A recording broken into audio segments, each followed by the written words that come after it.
कि जान भी नहीं पाओगे कि मैं कहां चढ़ रहा था, दोबारा उत्साह भी नहीं आ पाएगा। अभी बच्चा ना तो लोक को जानता है, ना परलोक को जानता है, ना हित को जानता है, ना अहित को जानता है। अभी उसका ब्रह्मचर्य किसी काम लायक नहीं हुआ और वो उतर गया व्यभिचार में, क्या होगा उसका जीवन।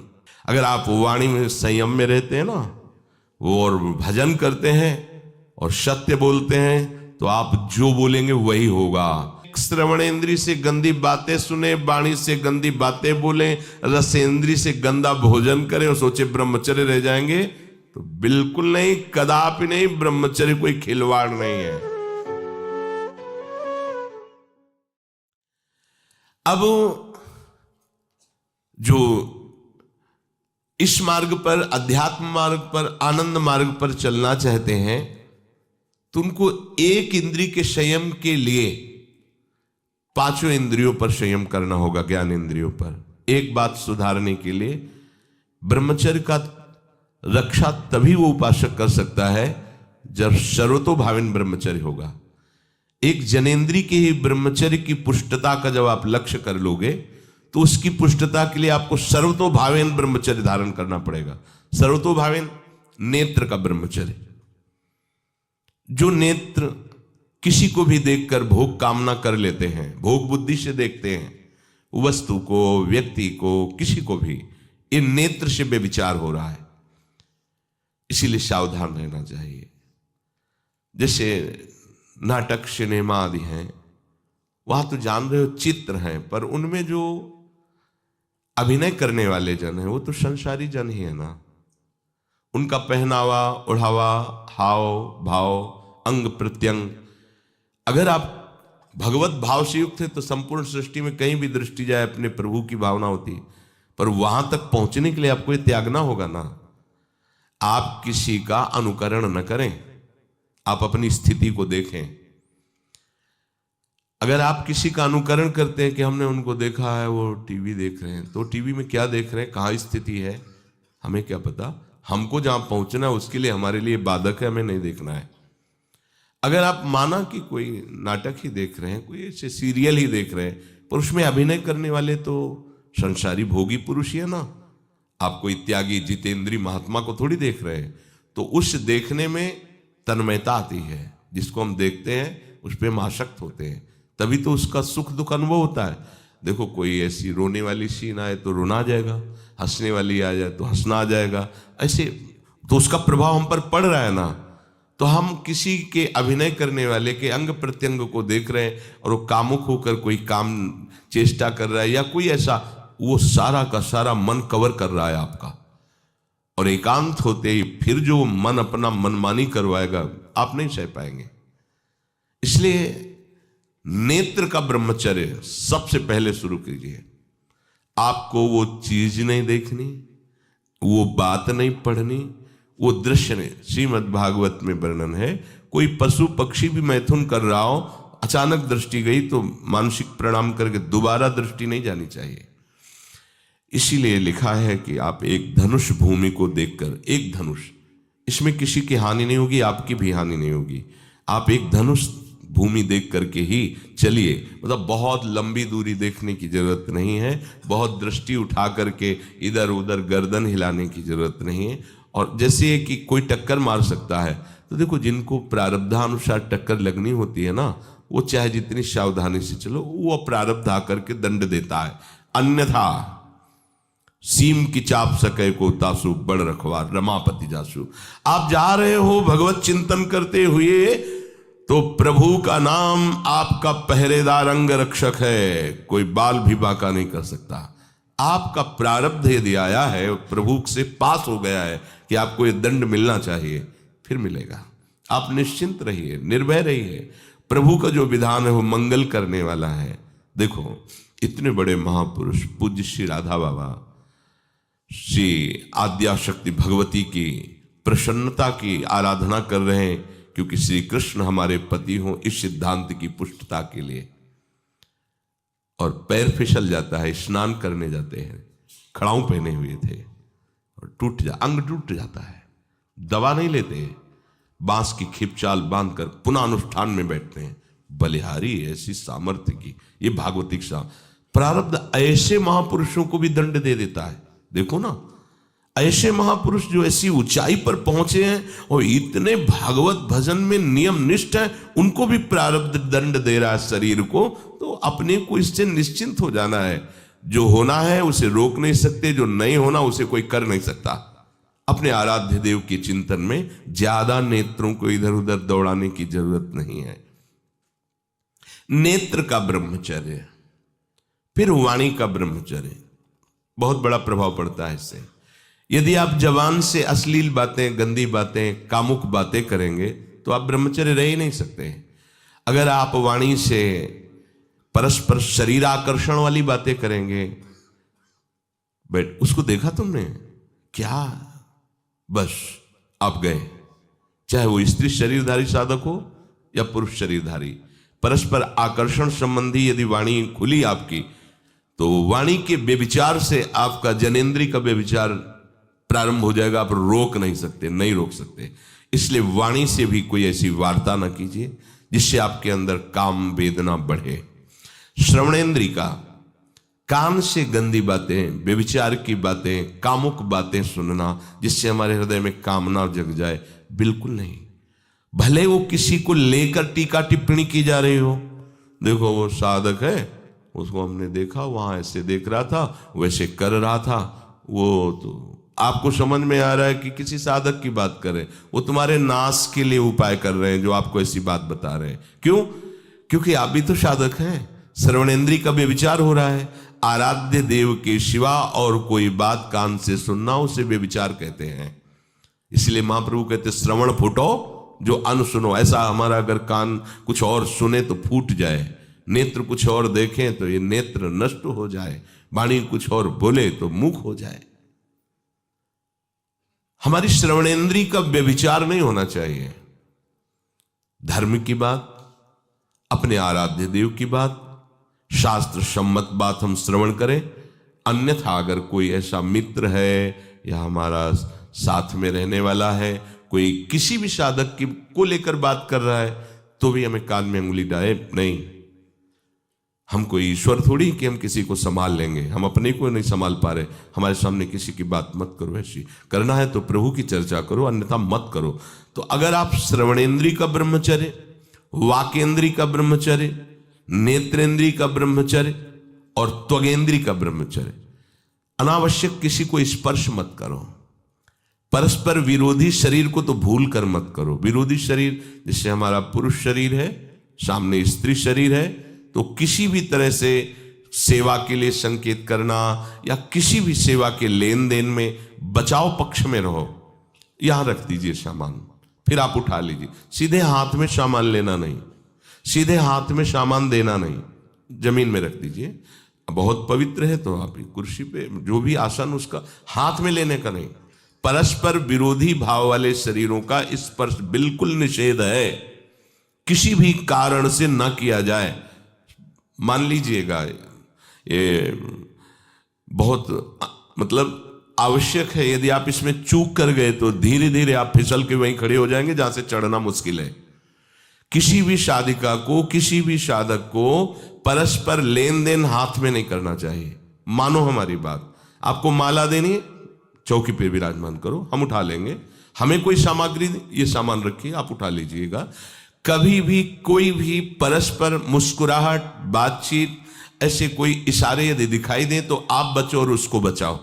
साधक है, साधिका है, उससे गलती हो सकती है, आपसे भी गलती हो सकती है। आप सत्संग सुनते हैं, आपको लगा कि इसकी मुस्कुराहट, इसकी कुछ चेष्टा ऐसी दिखाई दे रही है जो हमारे अंदर कामुकता पैदा कर सकती है, उसको भी बचाओ और स्वयं बचो, तो भगवान आप पर प्रसन्न हो जाएंगे। वो देख रहे हैं अंदर की बात। साधक को बहुत सावधान रहने की आवश्यकता। ये इसको खिलवाड़ मत समझो, इसीलिए कह रहे हैं ये अध्यात्म है, ये परमार्थ है। आपको लगेगा नहीं कि क्या हुआ, मैं कहां भ्रष्ट हुआ, ऐसी जगह खड़े हो जाओगे कि जान भी नहीं पाओगे कि मैं कहां चढ़ रहा था, दोबारा उत्साह भी नहीं आ पाएगा। बात अच्छे से समझ लीजिए। तो हमारी त्वगेंद्री का व्यभिचार ना होने पावे, सहसा किसी का इस पर, किसी की भी अगर सेवा करने का सौभाग्य मिले, फिर उसमें ये प्रश्न नहीं उठता। अगर कोई गिर आप पड़ा है, भला ऐसी स्थिति में कि मुझे अत्यंत आवश्यक है उसे उठाना, अगर नहीं उठाते तो वो कष्ट पा रहा, अचानक कोई गिर जाए, फिर हम ये नहीं देखेंगे, फिर ये हम सूत्र नहीं स्वीकार करेंगे कि अब हम तो ब्रह्मचारी हैं, अब हम खड़े खड़े देख, नहीं, उसको अत्यंत आवश्यकता है हमारी। अब उस समय हम भूल गए अपने आप को और उसको उठा करके अगर हमें अस्पताल ले जाना, अस्पताल ले जाएंगे, जरूरत है हम उसकी सेवा करेंगे। सावधान, वो भगवत भाव से की हुई सेवा तुम्हारे अंदर आध्यात्मिक शक्ति पैदा करेगी, काम भावना नहीं पैदा करेगी। हमारी माँ बीमार हो और हमें उसे पता चला कि शौच कर दिया है, हमें शौचाना पड़े, हमें उसका मल धोना पड़े, तो क्या हमें काम जागृत हो जाएगा? क्या मेरी माँ है, हमारी बुद्धि कभी ऐसी नहीं होगी। आपका पिता है, आप लड़की हो, कोई दूसरा रह नहीं गया और वो बीमार है, आपको ऐसी क्या काम जागृत हो जाएगा? क्या अगर ऐसी सेवा में काम जागृत होता तो कोई नर्स ही अस्पताल में नहीं होती। हर सेवा उसको करनी होती है, नर्स को, चाहे वो स्त्री शरीर हो चाहे पुरुष शरीर हो, परस्पर विरोधी शरीरों की सेवा, पर कहीं काम थोड़ी जागृत होता है, क्योंकि उसको अपने सेवा धर्म से मतलब है। तो ये सेवा के समय इस सूत्र को न देखा जाए, पर ध्यान रखें, अत्यंत आवश्यक जहां आपके सिवा नहीं हो सकता, वहां अगर हमें ऐसा अवसर मिलता है कि सेवा उसे हो सकती है तो हम पहले उसे प्रेरित करेंगे। और अगर ऐसा है कि अब कोई नहीं है, फिर हमारा परम धर्म जागृत हो जाता है परहित का। अगर हमारा कोई निंदा भी करे, कोई शरीर की भी हानि हो जाए, अब हम परवाह नहीं करते। परहित सरिस धर्म नहीं भाई, इससे बड़ा कोई धर्म नहीं है। पर ध्यान रखें, भगवान को साक्षी करके ये उस समय की बात है जहां बिल्कुल कोई अब गुंजाइश नहीं रह गई है। त्वगेंद्री को ऐसे सहसा किसी आप पुरुष शरीरधारी पुरुष को भी सहसा इससे आप में शक्ति जागृत होगी। यदि आप वाणी को मौन रखते हैं और भगवान नाम जप करते हैं और सत्य बोलते हैं, तो आप जब कभी जो कुछ भी बोलेंगे वैसा ही सत्य होगा। गांधारी जी ने कोई तप नहीं किया था, जब सुना कि मेरा ब्याह धृतराष्ट्र से हो रहा है जो बाह्य नेत्र रहित हैं, उसी समय पट्टी बांध ली कि जब मेरा पति संसार को नहीं देख सकता तो मैं भी संसार को नहीं देखूं, जब मेरा पति मेरे रूप को नहीं देख सकता तो मैं भी किसी के रूप को नहीं देख, पट्टी बांध ली थी। जब महाभारत का युद्ध चल रहा था, बड़े बड़े वीरों को मार गिराया जा रहा था, गांधारी ने दुर्योधन से कहा, सुन, मुझे पता है कि भीम की गदा को तो झेल नहीं पाएगा, क्योंकि सबसे बड़ी बात भगवान का वरद हस्त उनके ऊपर है। दूसरी बात, वो पवन पुत्र है, वो जब अपने आवेश में आ जाएगा तो तेरी सामर्थ्य नहीं कि उसकी गदा के प्रहार को तू सह सके।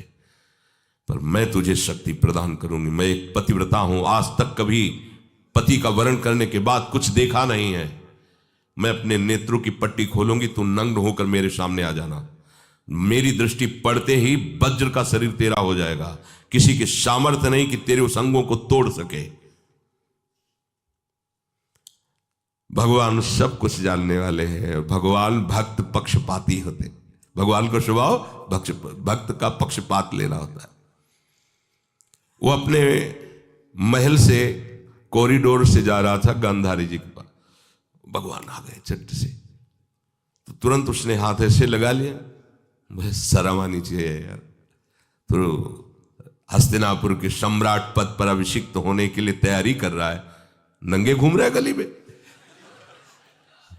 उसने कहा, गली में नहीं, माँ के सामने जा रहा है। अरे कोई बच्चा है, ऐसे जाया जाता है माँ के सामने?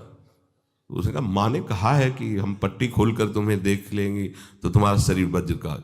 चलो माना, माँ की आज्ञा का पालन करो, थोड़ा इन अंगों को तो ढक लो, तुम तो बड़े हो, कोई बच्चे थोड़ी माँ के सामने ऐसे चले जाओगे, ढकना चाहिए तुम्हें। वापस कर दिया।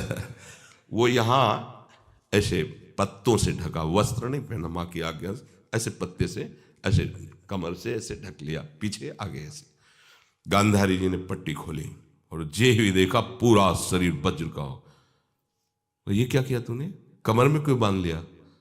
बोले शर्म लगती थी। कैसे आपके? बोले यहीं से मारा जाएगा, भीम की गदा का प्रहार तेरी इसी जंघा और कमर को तोड़ देगा, तेरी मृत्यु।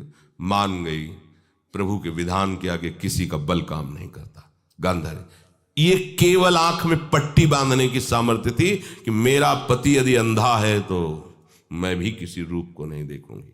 अगर आप वाणी में संयम में रहते हैं ना, वो और भजन करते हैं और सत्य बोलते हैं, तो आप जो बोलेंगे वही होगा।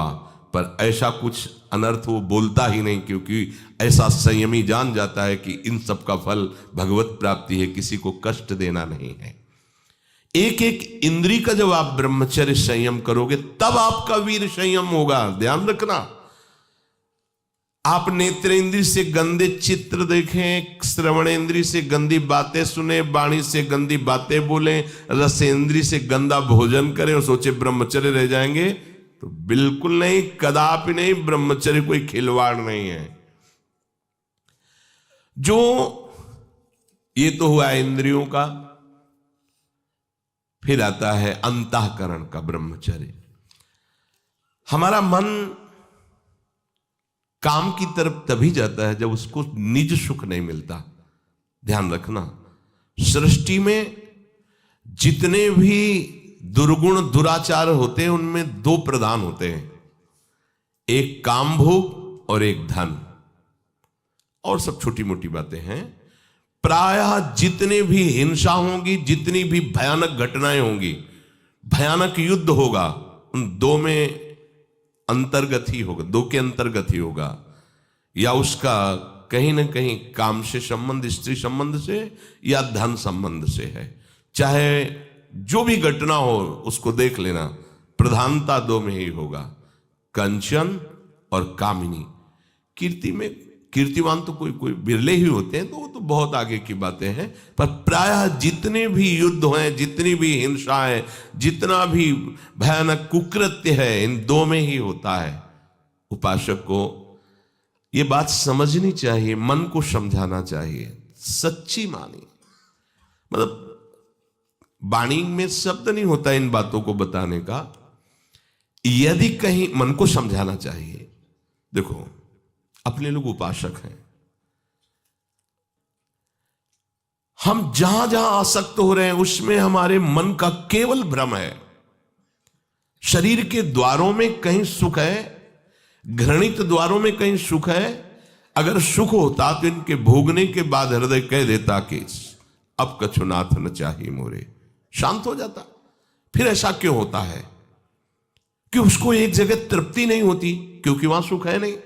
फिर सोचता है शायद उसमें हो, उसमें हो, उसमें हो। पूरे के पूरे युग के युग व्यतीत हो गए, कल्प के कल्प व्यतीत हो गए भोगते हुए, क्या सुख मिला? क्या स्त्री शरीर सोचता है पुरुष शरीर में सुख है, पुरुष शरीर सोचता है स्त्री शरीर में सुख है, या आदि आदि।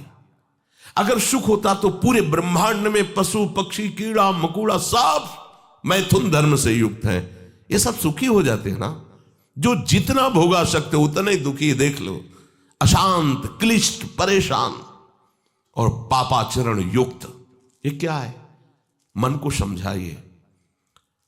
वैरागी भगवत मार्ग का पथिक मन के द्वारा ऑपरेशन करता है हर वस्तु का।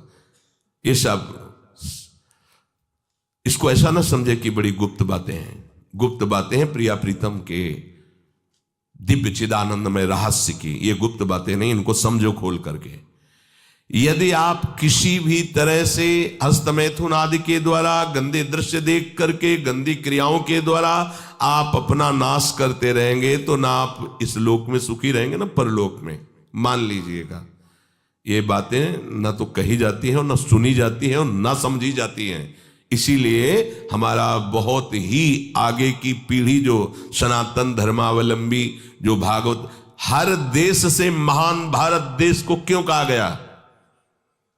ऐसा भी है कि अन्य देश स्वीकार किया जाता है कि हमसे धनी है, स्वीकार किया जाता है कि वैज्ञानिक तत्वों में भी वो हमसे आगे हैं, पर भारत को महान धर्मशाली देश कहा गया है। कोई भी किसी भी देश का धर्म गुरु हो, हमारे देश में आएगा और हमारी ऋषियों के सूत्रों से ही अपने धर्म को पुष्ट करेगा। साप का मूल जड़ भारत धर्म का है। कहीं भी हो, कहीं भी देख लो, चाहे जिस देश का नाम लो, कहीं ना कहीं किसी भारत के ब्रह्म ऋषि की छाप लेकर के डोल रहा है।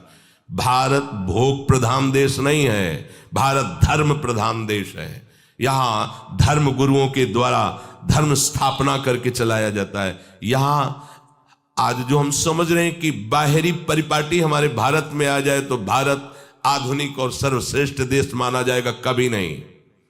भारत अपनी परिपाटी से चलता है, तब सब देशों के ऊपर राज्य करता है। किसी भी देश में न पतिव्रता मिलेगी न यति मिलेगा, ब्रह्मचर्य का कहीं नामो निशान नहीं मिलेगा। ये भारत देश में ही मिलेगा। यहाँ ब्रह्मचारी मिलेंगे, यहाँ सती मिलेंगे, यहाँ प्राणपण से धर्म का पालन करने वाले मिलेंगे। अब हमारे जो नई पीढ़ी है वो आधुनिकता को स्वीकार कर रही। गर्लफ्रेंड, बॉयफ्रेंड, कौन सा रिलेशन है, लिव इन रिलेशन, ये हमारे कहीं किसी भी धर्म ग्रंथ में लिखा हो तो आप बता दीजिए। बाल्यावस्था से आज तक जितने भी धर्म ग्रंथों का स्वाध्याय हुआ, कहीं भी लिखा हो तो ये बोलो सर्वनाश का स्वरूप है कि नहीं है। अभी बच्चा ना तो लोक को जानता है, ना परलोक को जानता है, ना हित को जानता है, ना अहित को जानता है। अभी उसका ब्रह्मचर्य किसी काम लायक नहीं हुआ और वो उतर गया व्यभिचार में। क्या होगा उसका जीवन, क्या होगा जीवन, चाहे वो स्त्री स्वरूप में चाहे पुरुष स्वरूप में हो। क्या बिना संयम के ये पशुता के व्यवहार से किसी की ना लौकिक उन्नति होती है ना परमार्थिक उन्नति होती है। पर कौन सुनेगा? यही कहा जाएगा पुराने जमाने के शास्त्रों को केवल वर्णन कर रहे हैं, ये क्या जाने आधुनिक जमाने को। तो आधुनिक जमाने की दशा क्या, और यहाँ खोल करके देखो। कोई बात नहीं, दोस्त बनाना कोई बुरी बात नहीं, इस बात को हम मानते हैं। स्त्री शरीरधारी पुरुष शरीर को मित्र बना सकता है, कोई दोष नहीं। पुरुष शरीरधारी स्त्री को मित्र बना सकता है, कोई दोष नहीं। लेकिन मित्र का क्या कर्तव्य होता है?